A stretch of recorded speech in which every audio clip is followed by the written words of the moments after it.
So, what are we going to talk about today? Today we're going to talk about our convention kitchen. What is a convention kitchen?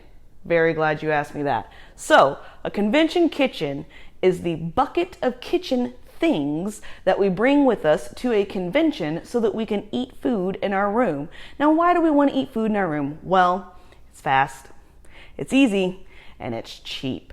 And now, I don't know about you, but I would much rather spend my money in the vendor hall than on food at DragonCon because we have all these amazing vendors. Why not go support them, right? Right. And if you don't want to support the vendors, that's awesome. We also have lots of amazing charities that you can donate to instead of spending a bunch of money on food. So what are you going to need for your convention kitchen? Well, there's a few key items that you're going to need for your kitchen, and spoiler alert, they're on the table right here. So the main thing that you absolutely have to have is a tea kettle.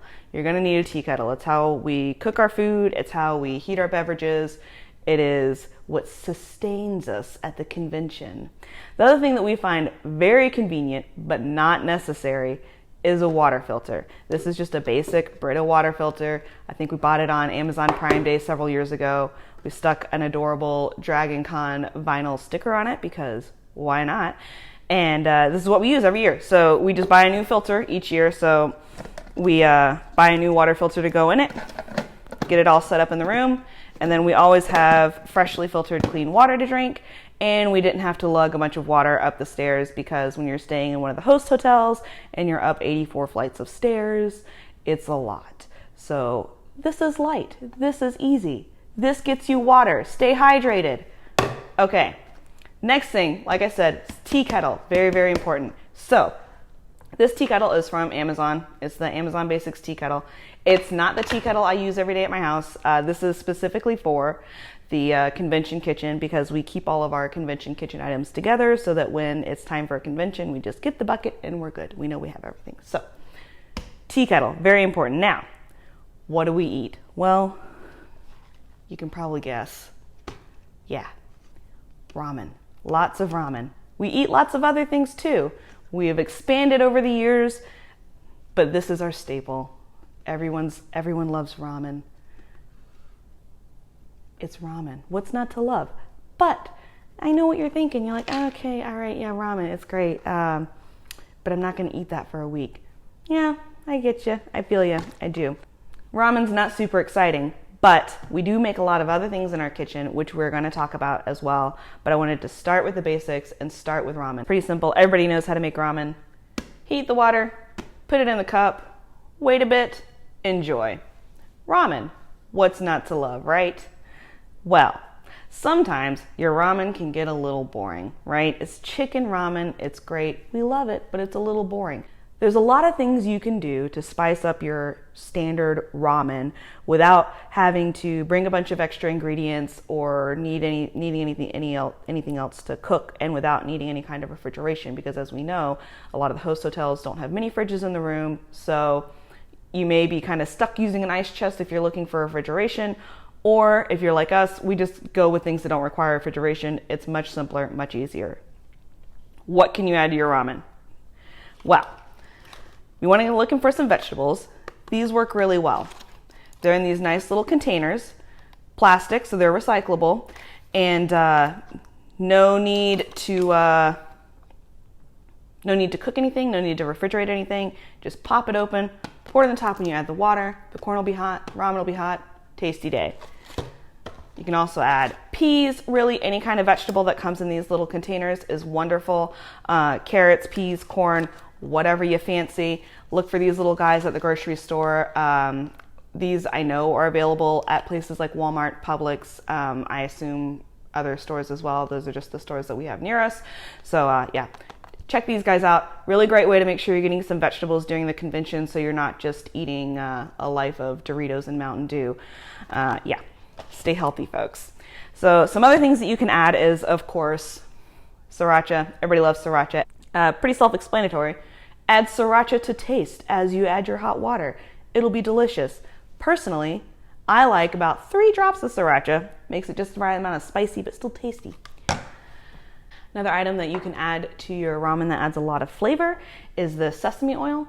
Now, if you're flying, this is something you might not want to fly with. I have not flown with this, but it sure is tasty in my ramen. And fortunately, we are close enough that we are able to drive, so we bring this with us. And then for any of our roommates and friends that are flying in, they just use ours because you really don't need very much. It also comes in a spicy version, hot sesame oil, also tasty. So now if you're not really in the mood for ramen, there are some other items you can make as well. You can get pretty much anything if you go through the grocery store. You can find lots of things that all you have to do is add hot water. So what you're looking for when you go through the grocery store, things that say ready in 5 minutes, all you're doing is adding boiling water, which you have in your tea kettle, and you're good to go. So these are all different kinds of, there's all different kinds of ramen and everything you can buy. Now, there are also a lot of things that say you have to microwave it, but you don't actually have to microwave it. I know, I've tried. So things like rice-a-roni, these little rice-a-roni cups, they say microwave cooking directions. Ignore that. All you need is a tea kettle, okay? So you can make these kind of things. It's got a little bit of broccoli in there so you get some more vegetables. You know, if you have someone in your group that's a picky eater, macaroni and cheese, looking for that flavor but something maybe a little different, some yakisoba. Again, it says add water, microwave. You don't need to. All you need is a tea kettle and a towel. So all you really need is a towel to be able to make these kind of things. And as an example, I'm going to go ahead and make this rice-a-roni for you. I'm not going to make you wait. Obviously, I will fast forward those parts of the waiting because that is boring. So you need to heat up your water, which I've just turned on the tea kettle, so it's getting hot. And the next thing you're going to need is, of course, a towel. So you're going to lay your towel out there. You're going to make sure it's big enough. Put your item in the middle. Fold your four corners in. Does it close? You're good. Now, if you're making something like this yakisoba, this towel is not big enough, right? So you would need to go get like a dish towel instead of a washcloth, which this is a washcloth. And the good thing is hand towels, washcloths, all that, they have them at the hotel. You don't need to bring it. You can if you want. Don't need to. We'll be right back when the water is hot. All right, so our water is hot. We're going to check our directions on our food. So it says you're going to add water to the line, then you're going to microwave it for 3.5 minutes, and then you're going to let it sit for 1 minute. Now, we've read those directions so that we can ignore them. So what we're going to do is we're going to open it up, add our water. There's our little water line in there. Now, the important thing to remember is even if they say to take the top off to microwave it, don't take your top totally off because you're going to need it for what we're doing. So you add the water.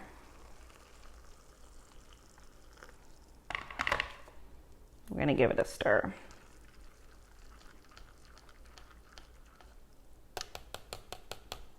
Stir it up, close it up, and then we're going to insulate it to keep all that heat in to help us cook it.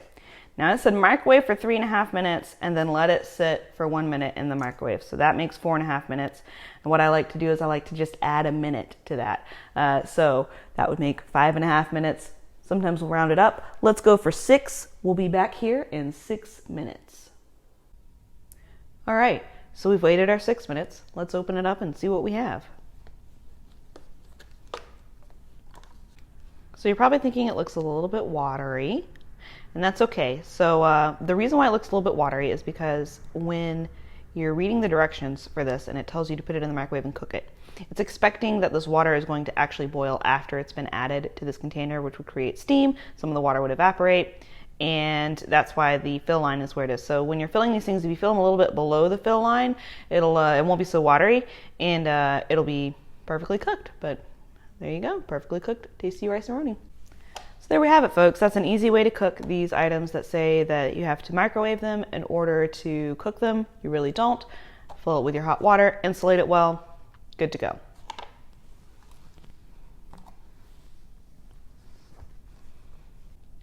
Now you're probably thinking, that's all well and good.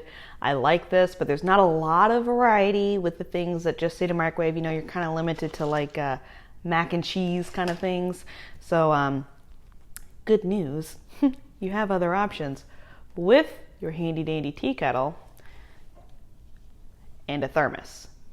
So this thermos is what we use at conventions. It has a little spot to put a spoon in the top, but nobody ever really uses that. It's just a double wall insulated food thermos. You can use a regular drink thermos, but the food thermos style is very handy because the top is larger. It's easier to get a spoon in and out of to eat your food with. So with the food thermos, you can cook a lot more items because the thermos does a better job of insulating with the heat, and it gives you more variety in what you can cook. So what can you cook in a food thermos? Well, let's talk about it. Oh, and again, this thermos is from Amazon. It's pretty cheap. You can buy, of course, the thermos brand ones, and Stanley makes a good one. All those kind of Yeti type brands make a food thermos. This one's from Amazon. It's cheap. It works. So the things you can make in your food thermos, pretty much anything that comes in a bag like this. If it comes in a bag and it says, boil it on the stove, you're golden. So that includes these kind of pasta side kind of things. If you live near an Aldi's, they have these risotto packs. They're very tasty. If you want to add some protein, you can, of course, beef jerky, add it in, cut it up a little first, you're good to go. You can also, of course, make mashed potatoes, any kind of instant potato. This also works for things that don't necessarily come in a bag. Hang on, let me get something to show you. So this doesn't come in a bag, obviously, because this is a box. But this also works. So what you're looking for when you go through the grocery store and you're looking for items that you can cook in your food thermos, when you look at these stovetop directions, you're looking for something with a cook time of 20 minutes or less. If it's 20 minutes or less, generally you can cook it in your handy little thermos. The way you cook things in a thermos is a little bit different than how you cook things that are like your instant style. So let's talk about that for a minute, and I will make some quinoa blend here and show you how it's done. So the first thing you're going to do is heat up your water. It's very important because when you're cooking with a thermos, you have to preheat your cooking device. So we're going to let our water boil. It's kind of loud, so bear with me. All right, so our water is boiling. All we're going to do is just go ahead and fill our thermos. You want to fill it like at least halfway. More than that doesn't really matter. It's only going to get so hot. And once you have your hot water in your thermos, close it up, set it aside, and wait. Don't have to wait too long. Pretty much only need to wait long enough to get your box open and get another pot of water boiling. So let's do that. So what you want to look at on your box is you're going to read your directions and you're going to see how much water it says to add. So this says to add 1 3/4 cup of water, bring it to a boil, turn it to medium heat, blah, blah, blah, wait a bunch of time, and then you have your food. So when you're cooking with a thermos, you are going to want to make it well ahead of time because this time of 14 to 17 minutes, you are going to need to double or triple that depending on what you're cooking, and I will show you how to tell the difference. So you have a couple of options when you're talking about your amount of water that you're adding. You can either bring measuring cups and measure it, or you can kind of eyeball it. Before you leave for the convention, if you take the lid of your cup and you measure how much water it holds, then you can kind of go for a best guess. And honestly, it's going to be good enough. If you're concerned about it, you can always go a little bit over on what you think it's going to take, and then that way you'll have plenty of water in there to cook your food. All right, so now that our water is boiling, what you're gonna do, and you're gonna wanna do this fairly quickly, so I suggest doing it near a sink. You're gonna open your container, dump out the hot water, add your box of food, add your new hot water, and close it all back up. The reason why you wanna do that quickly is because you don't wanna lose heat if you can help it. So it helps if you have everything ready ahead of time. So we'll go ahead and open up our box. For things like this that come with a flavor packet, make sure you get those opened up too so that you're ready to go. You can just tear them open. Whoo, a little puff came out of there. I don't know if you could see that or not. All right. So we're gonna open our container.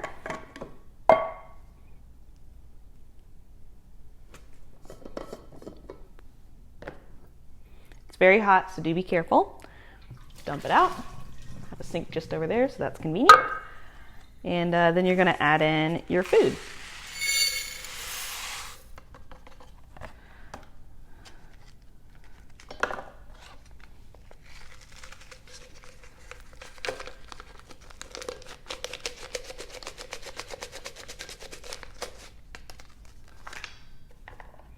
Then you're gonna add your water. I'm just gonna eyeball it because I know that I need about 1 3/4 cup. I can eyeball that. Should be right about there. Then just put your lid back on.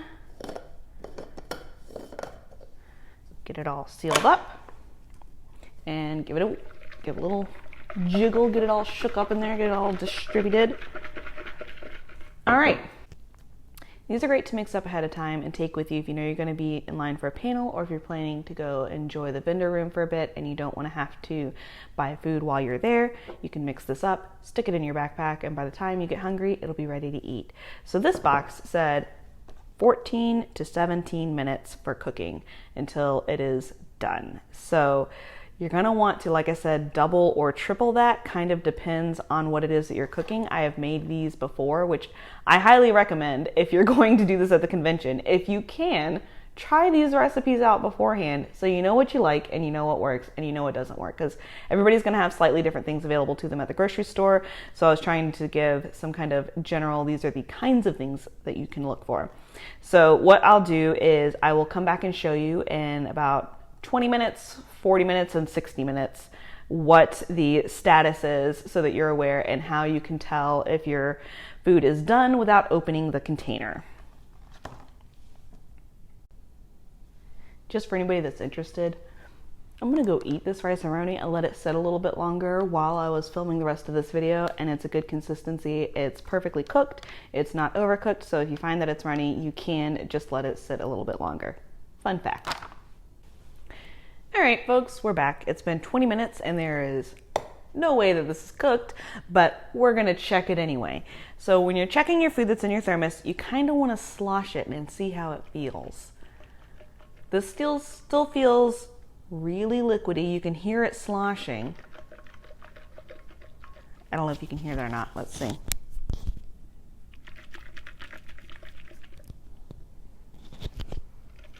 So there's that slosh going on in there, so we know it isn't done, because when it's done, it should look like the box. The box doesn't look sloshy, right? So this is not what's in here, but we're gonna look at it anyway so that you can see, so that you don't have to do this yourself, because you'll know what it looked like when I did it.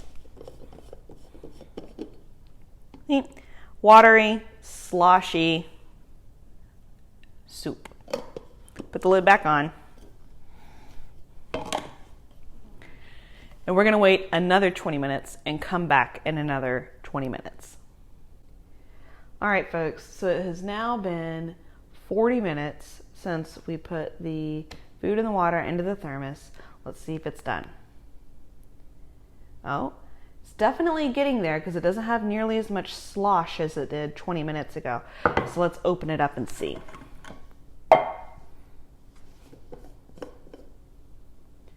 Oh. That's not too bad. Probably doesn't really look great on camera. Let me get a spoon. Hang on. Now we have these like long-handled soup spoons that we like to use for these, because you can really get them all the way down into the bottom of these things. So let's give it a stir and see how it looks. Okay, looks like it's getting there, but it's not quite there. So what we're gonna do is we're just gonna stick it all back down in the water, put the lid back on,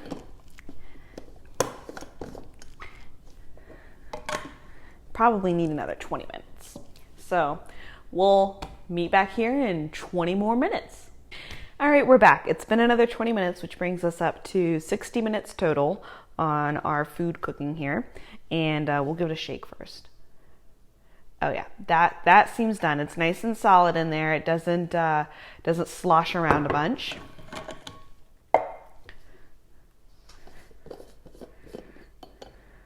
Oh yeah, that looks tasty. Look at that.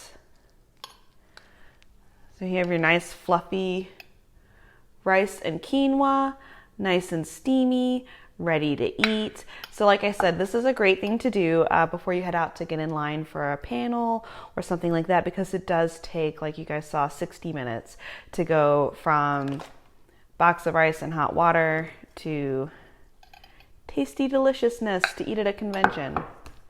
So this is a great way to get some nice healthy, healthy-ish nutrition while you're at the convention, and make sure that you're not eating Doritos and Mountain Dew for a week and a half.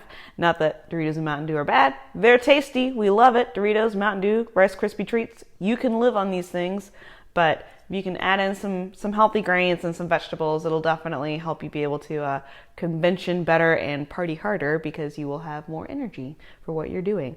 So that's pretty much the conclusion of this episode of whatever this is, that I don't know what it is yet, but we'll figure it out as we go along. I have no idea if I will post more videos. I have no idea. So follow if you want, don't if you don't. It's really up to you. But I hope to see as many people as are comfortable at DragonCon this year. I'm excited to be able to see folks again, and hope everybody stays safe and healthy and happy. Until next time, bye-bye.